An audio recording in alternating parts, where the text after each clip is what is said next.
Hello viewers, in today's class we are going to discuss yet another important and conceptual problem from integrals, right?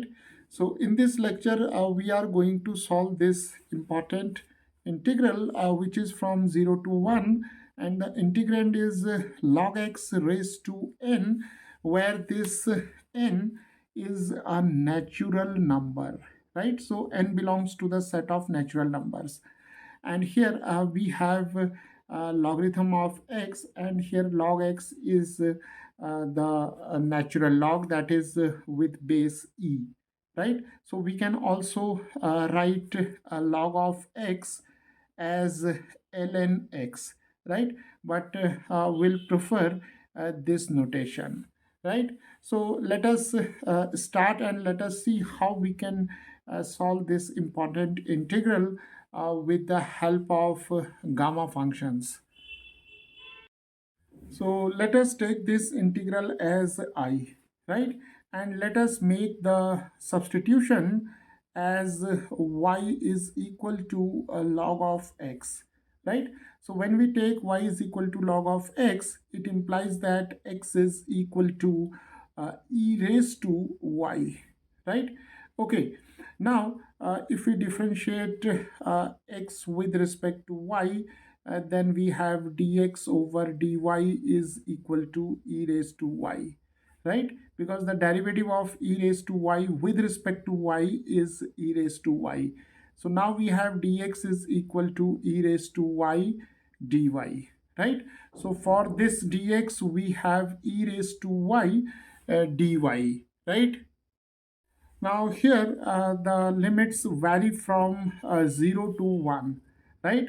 So when we have the lower limit as x is equal to 0, then the value of y can be obtained by taking x is equal to 0 in this relation. So when x is equal to 0, then y is equal to a log of 0, right? And log of 0, it tends to minus infinity, right? And similarly here when we take x is equal to 1, then y is equal to log of 1. So we have here log of 1 is equal to 0, right? So when x goes from 0 to 1, then y goes from minus infinity to 0, right? So now we can write this integral I in terms of y as minus infinity to 0. Then log x is replaced by y, so we have y raised to n, and dx is e raised to y dy, right? So now we have this integral, right? Now to move further, what we will do, we'll again make use of the method of substitution, right? So let us further substitute y is equal to say minus t, right? So when we take y is equal to minus t, then here we have e raised to minus t, right? So why we are making this substitution? Because we want to convert this integral into gamma function, right? So we have to take here y is equal to minus t. So dy is equal to minus dt, right? And let us change the limits accordingly, right?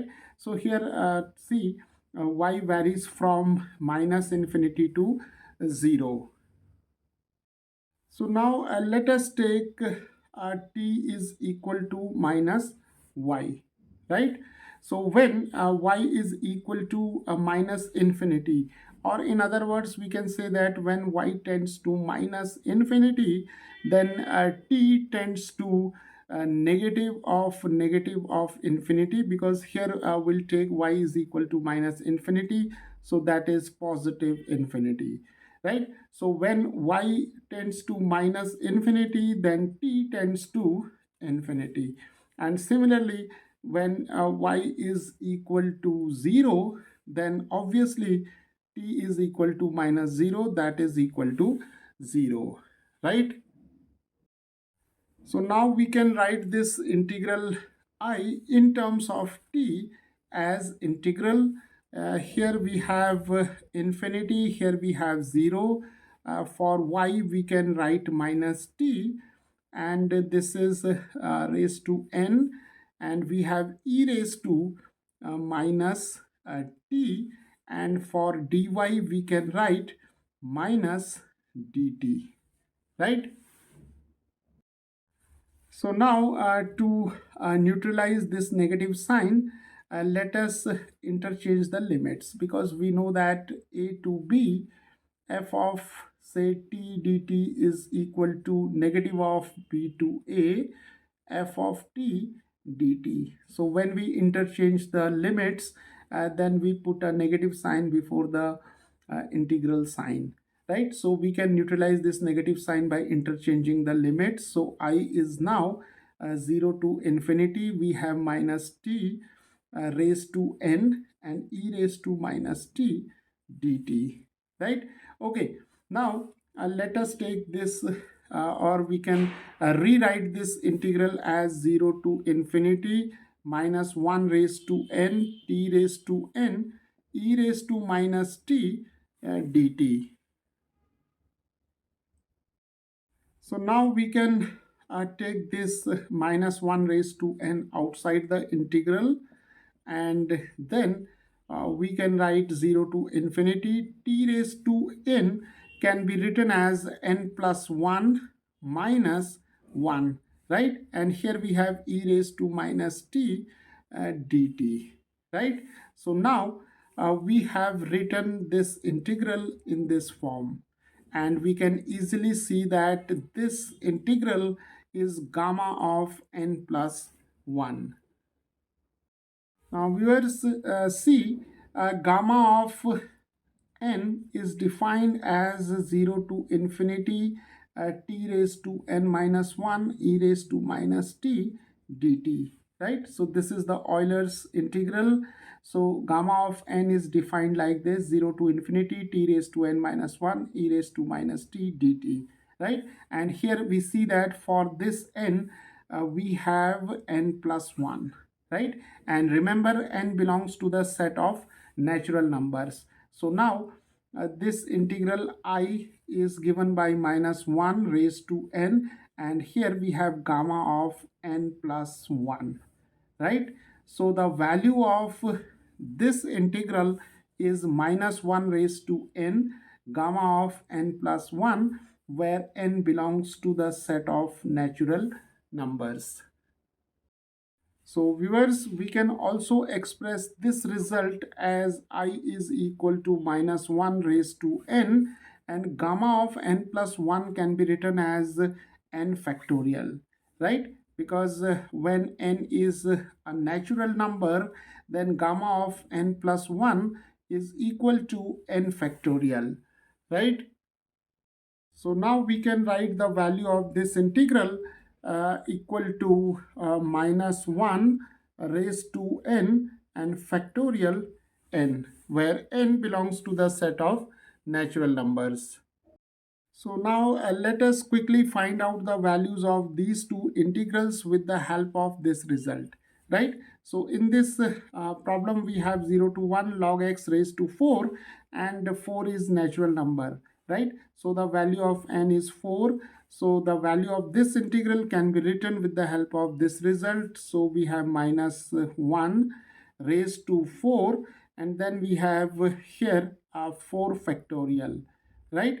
So minus 1 raised to 4 is positive 1, because this is even powers, and 4 factorial is 24, right? So the value of this integral is equal to 24.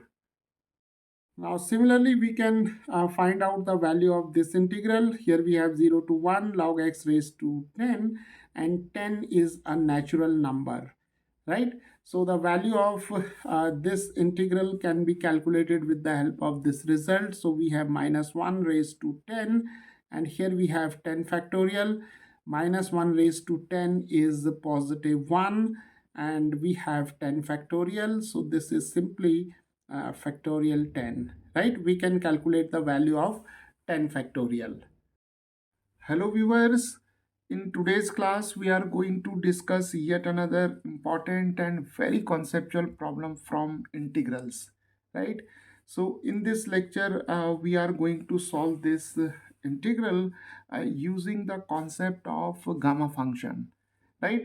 So here we have to find the value of this integral from 0 to 1, and we have x log x raised to n, right? And remember here the logarithm is a natural log, right? So here the base of this log is e, which is the exponential number, right?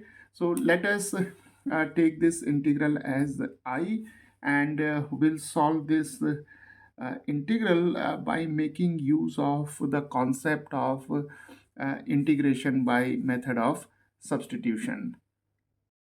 So in this integral, the value of n, it belongs to the set of natural numbers, right? So this power n is a natural number. So in the first step, what we will do, we'll take a variable, say y is equal to a negative of log of x, right? So here I will make this substitution, right? So now when y is equal to negative of log x, then log x can be written as equal to minus y, and by definition of log, we can write x is equal to e raised to minus y, right? Okay, now let us differentiate x is equal to e raised to minus y with respect to y, right? So what we will get, dx over dy is equal to d by dy of e raised to minus y. So we have minus e raised to minus y, right? So dx can now be written as minus e raised to minus y, and here we have dy, right? Okay, now we'll change the limits. So here we see that the limits vary from 0 to 1, right? So when x is equal to 0, then here if we take x is equal to 0, then y tends to positive infinity, right? Because when x tends to 0, then log 0 tends to minus infinity, and here we have a negative sign. So we have y tends to positive infinity, right? And similarly, when x is 1, then we have y is equal to minus log of 1. So that is equal to 0, because log of 1 is equal to 0, right? So when x goes from 0 to 1, then y goes from infinity to 0, right? So now we can rewrite this integral I in terms of the new variable y. So now let us write I in terms of y. So we have here infinity, then we have 0 here, and x is replaced by e raised to minus y, e raised to minus y, and log x is replaced by minus y, right? So here we can write minus y, and we have the power n, and dx is equal to minus e raised to minus y and dy, right? Okay, now see, here we have minus y raised to n. So we can take minus 1 raised to n outside the integral, and then we have infinity, then we have here 0, and here we have e raised to minus ny, and then we have y raised to n, and then we have here a minus e raised to minus y and dy, right? Okay, now see, here we have an extra negative sign, right? Minus 1 raised to n we have taken outside the integral as such, and here we have an extra negative sign. So we can neutralize this negative sign by interchanging the limits, right? So we have minus 1 raised to n, so we can write 0 to infinity, because we know a property of definite integrals, that is a to b, f of x dx is equal to negative of b to a f of x dx, right? So when we interchange the limits, we put a negative sign before the integral sign, right? So here we have e raised to minus ny, then we have minus y, here we have minus y, and because the base are same, and here we have y raised to n and dy, right? So now we can write minus 1 raised to n, 0 to infinity, e raised to minus n plus 1, and here we have y, and then we have here n, and then dy, right? So now we have reduced this integral into this one by making this substitution, y is equal to negative of log x, right? Now we'll make another substitution here. It implies that we have to solve this integral by making use of the method of substitution twice, right? So now let us take another substitution. Say z is equal to n plus 1 y, right? So y is now z divided by n plus 1, right? And here we see that y varies from 0 to infinity. So when y is 0, then z is simply n plus 1 times 0, and here z is 0, right? And similarly, when y is infinity, then z is also infinite, right? And remember, here n is a natural number, right? So now let us differentiate z with respect to y. So we have dz over dy is equal to n plus 1, right? Because the derivative of y with respect to y is 1, and now dy can be replaced by dz divided by n plus 1, where n belongs to the set of natural numbers. So viewers, now let us express this integral I in terms of this new parameter or new variable z, right? So here we have minus 1 raised to n, then we have 0 to infinity, and when we take the variable z, the limits remains the same. So we have 0 to infinity, right? And here we have e raised to minus z, n plus 1 times y is z, and we have here y can be replaced by z over n plus 1, and here we have the power that is n, right? So here we have n, right? And dy can be replaced by dz divided by n plus 1, right? So now we have this integral. So let us simplify it. So we have minus 1 raised to n, and here we have 0 to infinity, e raised to minus z, we have z raised to n, n plus 1 raised to n, here we have dz, and here we have n plus 1 raised to 1, right? So now see, here the bases are same, so we can add the exponents. So we have minus 1 raised to n, 0 to infinity, then we have e raised to minus z, and then we can write z raised to n dz, and n plus 1 raised to n plus 1, right? So we can take it outside the integral. So we have n plus 1 raised to n plus 1, right? Okay, so now we have this expression, and let us apply the concept of gamma function to this integral. So now let us write this integral as minus 1 raised to n, n plus 1 raised to n plus 1. We have 0 to infinity, e raised to minus z, and z raised to n can be written as n plus 1 minus 1, right? Because this one and this one get cancelled.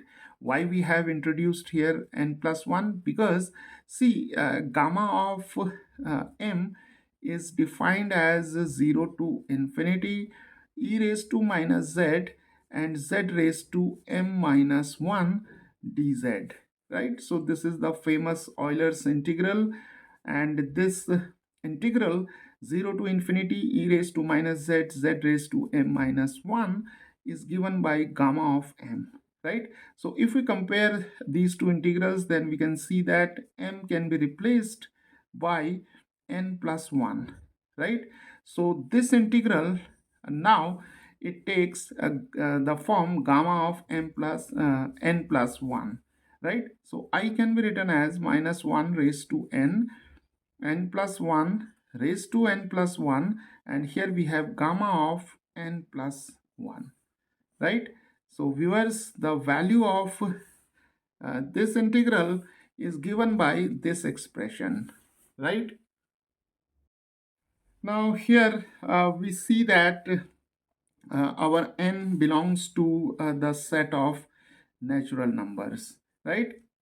So by definition, we can write gamma of n plus 1 is equal to factorial n, right? So we can replace gamma of n plus 1 by factorial n. So we have I is equal to minus 1 raised to n and n plus 1 raised to n plus 1, and here we have factorial n, right? So the final value of this expression or this integral is given by this expression, right? So now suppose we have to find the value of this integral 0 to 1 x log x raised to 4, then we can compare this integral with this one. So the value of n is equal to 4, right, which is a natural number. So the value of this integral can be obtained by putting n is equal to 4 in this result. So we have the value of this integral as minus 1 raised to 4, 4 factorial. Here we have 4 plus 1 5 and 4 plus 1 5, and minus 1 raised to 4 is plus 1. 4 factorial is 24 and 5 raised to 5 is 3125, right? So the value of this integral is now 24 divided by 3125. Now let us find out the value of this integral using this result. So this is 0 to 1 x log x raised to 3, and here if we compare this integral with this one, then the value of n is 3, right? And 3 is a natural number. So we can find the value of this integral by putting n is equal to 3 in this result. So the value of this integral is minus 1 raised to 3, 3 factorial, then 3 plus 1 4, then 3 plus 1 4, so we have 4 raised to 4, right? So minus 1 raised to 3 is minus 1, 3 factorial is 6, and 4 raised to 4 is 16 times 16, that is 256, right? So let us simplify it. So we have minus 6 over 256. So this is 2 3s are 6. Then we have 2 12s are 24, and here we have 8, right? So the value of this integral is minus 3 divided by 128. Hello viewers, in today's class we are going to discuss yet another important problem from integrals, right? And in this class we'll discuss this integral using the concept of beta function, right? So the beta function is also known as Eulerian integral of first kind, right? So here we have to solve this integral that is from 0 to 1, and the integrand is 1 minus square root of x raised to 8, right? So in this lecture we'll see a beautiful application of beta function to evaluate this type of integral, right? So let us start. So let us call this integral as I, right? So here what we will do, we'll make use of that method of substitution, right? So let us substitute square root of x as y, right? So y is now y square is equal to x, right?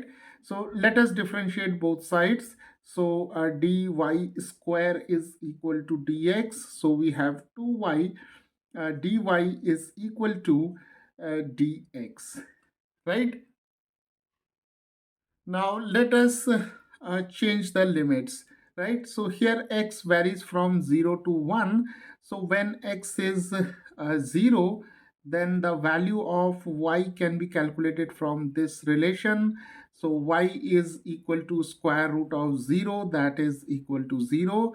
And when x is equal to 1, then the value of y is square root of 1, that is simply 1, right? So when x goes from 0 to 1, then y goes from 0 to 1.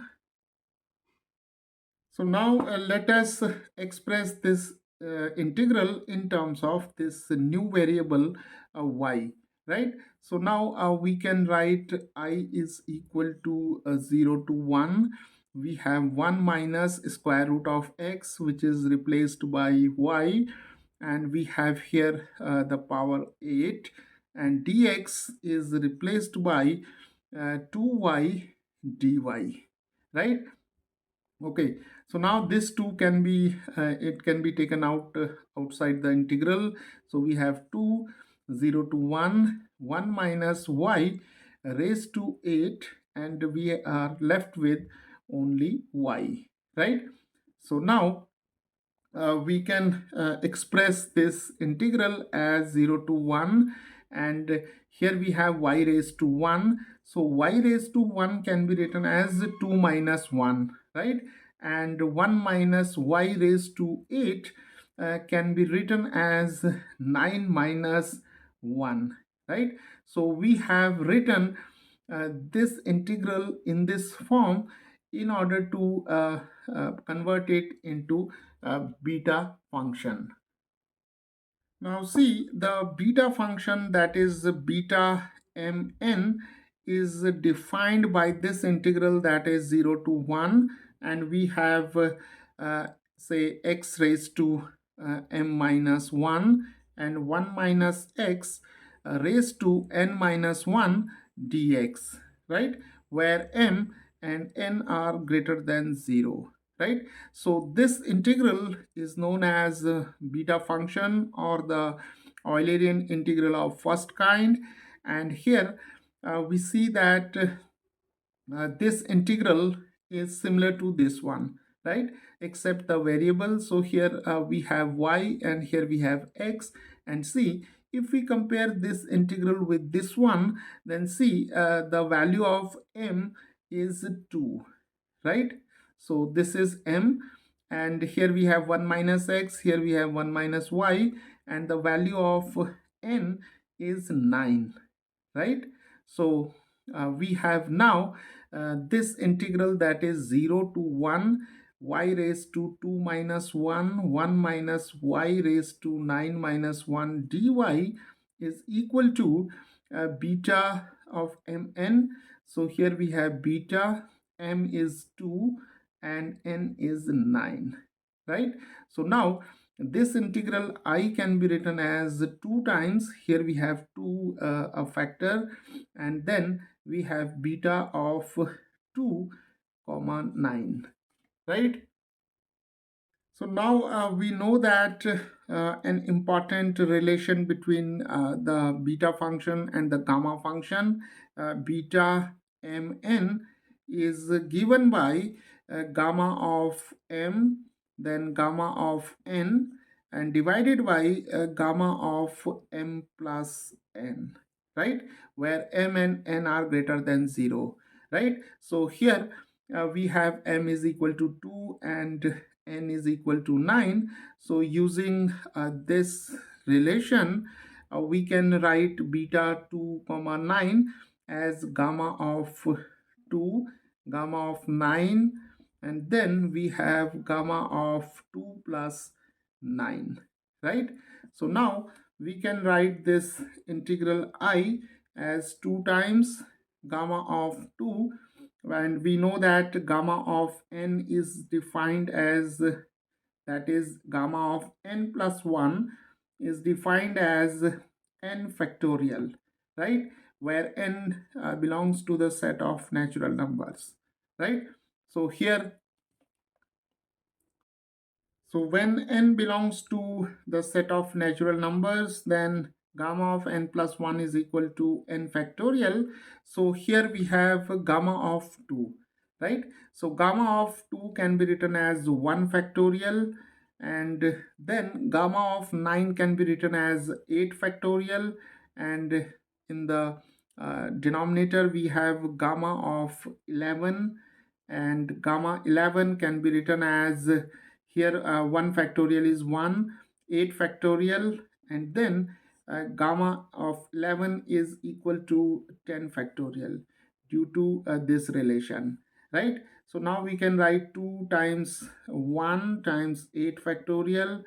10 factorial can be written as 10 times 9 times 8 factorial. 8 factorial and 8 factorial get cancelled. Here we have 2 5s are 10. So we have 1 over 5 times 9, that is equal to 1 over 45, right? So the value of this integral is equal to 1 over 45, right? Hello viewers, in today's class we are going to discuss yet another important problem from integrals, right? So in this class we'll solve this important integral using the concept of beta function, right? And beta function is also known as Eulerian integral of first kind, right? So we'll see a very beautiful application of beta function, how to evaluate this type of integrals, right? So let us start. So let us call this integral as I, right? So here we have the integral 0 to pi x square divided by square root of pi minus x dx, right? So here what we will do, we'll first make use of the method of substitution, right? So what we will do, let us first take in the denominator, we'll take pi as common, right? So we have pi 1 minus x over pi, right? So this is the first step. So now we can write it as 0 to pi. Here we have x square, and we can take square root of pi like this, and then we have square root of 1 minus x over pi, right? Okay, now let us rewrite this integral as 1 over square root of pi, and then we have 0 to pi and x square, and let us take this term to the numerator. So we can write 1 minus x over pi raised to minus half, right? Because this is square root, this is 1 over 2 power, so we can take it to the numerator. So this is minus 1 over 2. So now let us make the use of substitution method, and let us take y is equal to x over pi, right? So we'll take x over pi as y. So this implies that x is equal to pi y, right? And here we see that the value of x varies from 0 to pi. So we have x is equal to pi y. So dx is equal to pi dy, right? And we can change the limits accordingly. So when x is equal to 0, then the value of y can be obtained by taking x is equal to 0 in this relation. So we have y is equal to 0 over pi, that is equal to 0. And when x is equal to pi, then we have y is equal to pi over pi, that is equal to 1, right? So when x goes from 0 to pi, y goes from 0 to 1. So now we can rewrite this integral in terms of this variable y as 1 over square root of pi. Then we have 0 to 1, and x can be replaced by pi y. So we have pi y square, and then we have 1 minus y and raised to minus 1 over 2, and dx can be replaced by pi dy, right?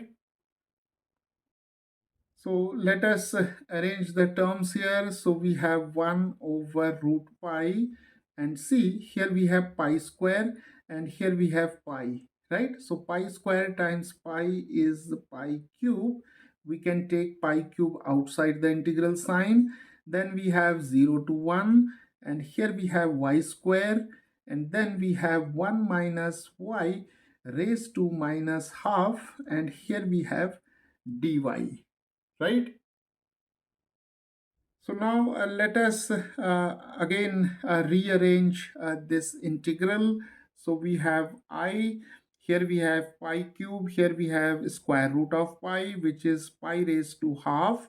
So now we can write pi raised to 3 minus half, and we have 0 to 1.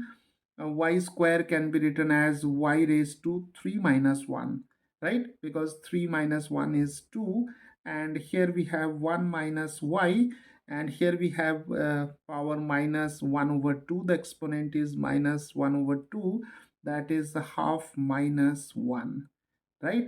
So we have written this integral in this form because we are going to use the definition of beta function, right?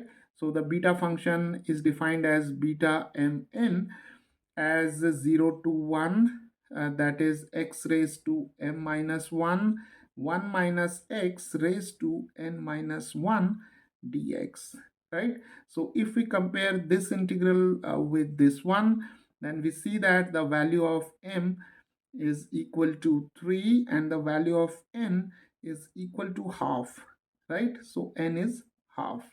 So now we have I pi raised to, this is 3 to the 6, 6 minus 1, 5. So we have pi raised to 5 by 2, and this integral is now written as beta, and here we have mn. So m is 3 and n is half, right? Now let us make use of one important relation between beta function and gamma function, right? Now see, beta of mn is defined as gamma of m multiplied gamma of n divided by gamma of m plus n, right?